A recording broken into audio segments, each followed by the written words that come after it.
Welcome to the annual Foreign Policy Association World Leadership Forum. This morning's proceedings are decidedly economic in focus. We're delighted to have two very outstanding panels.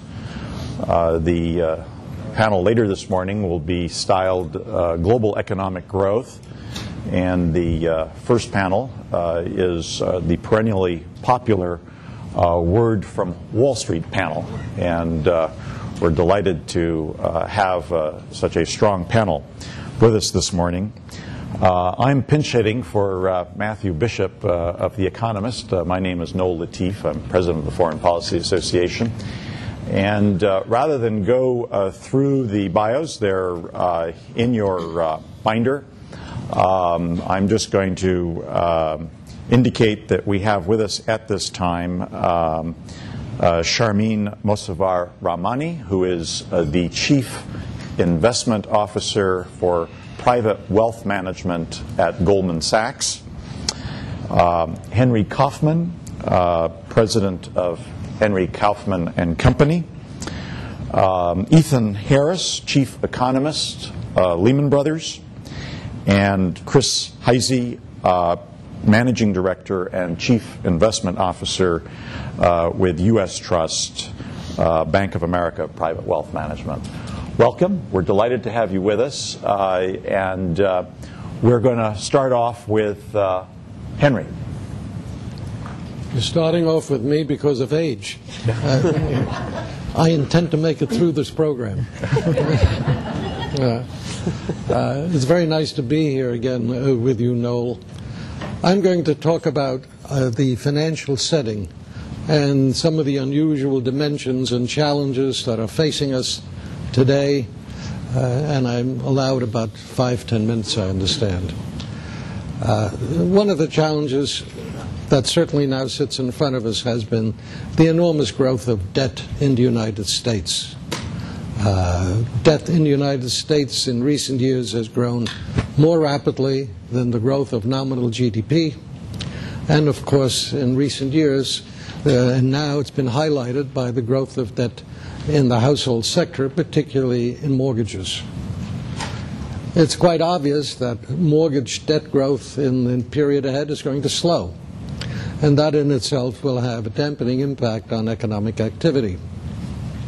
Another sector where the focus has not been very great, but I think the sector will come much more into focus, is the corporate area.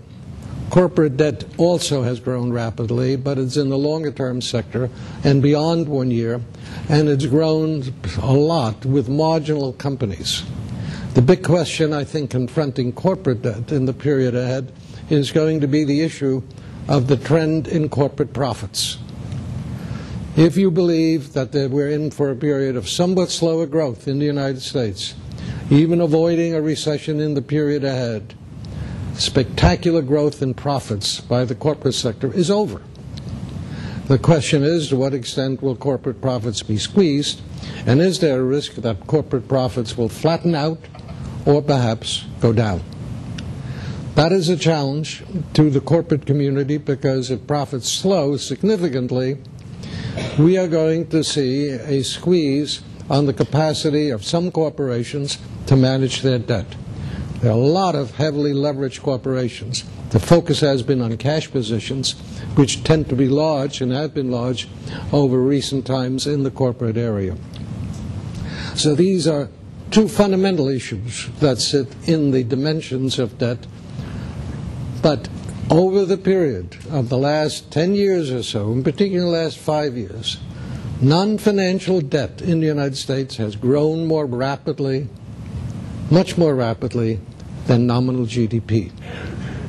That has been to the benefit of financial intermediaries, to say the least, because they have been involved in the transmission of this debt and profited from the transactions. A second issue that has come up here is the question of marking to market portfolios, assets that are being managed, that are in financial institutions, and how well do we do that? It's quite obvious it hasn't been done that well, because we've had dramatic readjustment in prices, and we've created esoteric credit instruments that are arcane in many instances, and credit instruments that really, while they can be marked, the real value of those credit instruments is difficult to determine. Can you really take a marginal bond and take the last price as the market value? The answer is no, and we've seen that here, certainly in the non-prime mortgage area. We've seen it in some of the leveraged areas involving corporations. It's an issue that's going to be focused on and it's going to be questioned, and that is an underlying problem for another serious issue that sits in the financial community, and that is quantitative risk analysis. We have become enamored with quantitative risk analysis, value at risk, which is based on historical data going back relatively short period of time and has not taken into consideration outliers. The whole theory of value at risk analysis, the role it should play in the management of portfolios, is going to come under question. It's going to be highly debated at some point in time, and it should be. It underlies all these decisions that involve trading opportunities. It underlies corporate financing decisions. And many of portfolios in the trading area, in Wall Street firms, in major financial institutions, there's value at risk, a quantitative analytical technique that is supposed to tell you what the probability of losses. And we've seen here in recent months that those systems don't work. The tendency is that most frameworks that involve value at risk analysis techniques tend to be uniform in most financial institutions. They don't deviate that much. So value at risk analysis in terms of quantifications has more uniformity, more short-term aspects to it, and therefore has serious risks attached to it. Another challenge, I think, that we face in the financial markets, in Wall Street, is the question that has been underlying the system for some time, and that is who really failed in their responsibility. Conflicts of interest. Conflicts of interest run deep in the financial community today. We've seen them in some firms that have put forth a whole series of non-prime hedge fund operations. They've sponsored them. They've underwrote those issues. They put small capitalization in. They transferred their own holdings of mortgage securities into them. And then there's been a problem.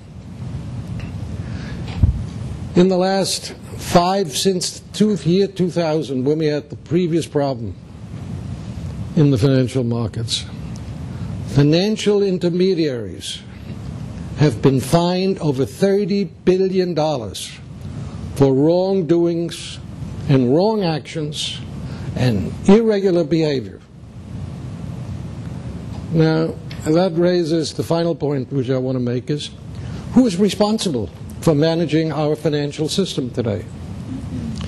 Well, the Federal Reserve has said, and one of the previous chairman, popular chairman, has said, we don't know what a financial bubble is, but we know how to deal with it once the bubble bursts. Well, then who is responsible? The current chairman of the Federal Reserve said, this is a problem in the financial markets that has to do with global imbalances in savings. Well, can you then walk away from the issue?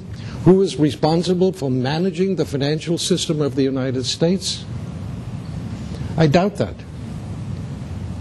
There is a responsibility. Ultimately, the financial system functions on the creation of credit. And the creation of credit is the responsibility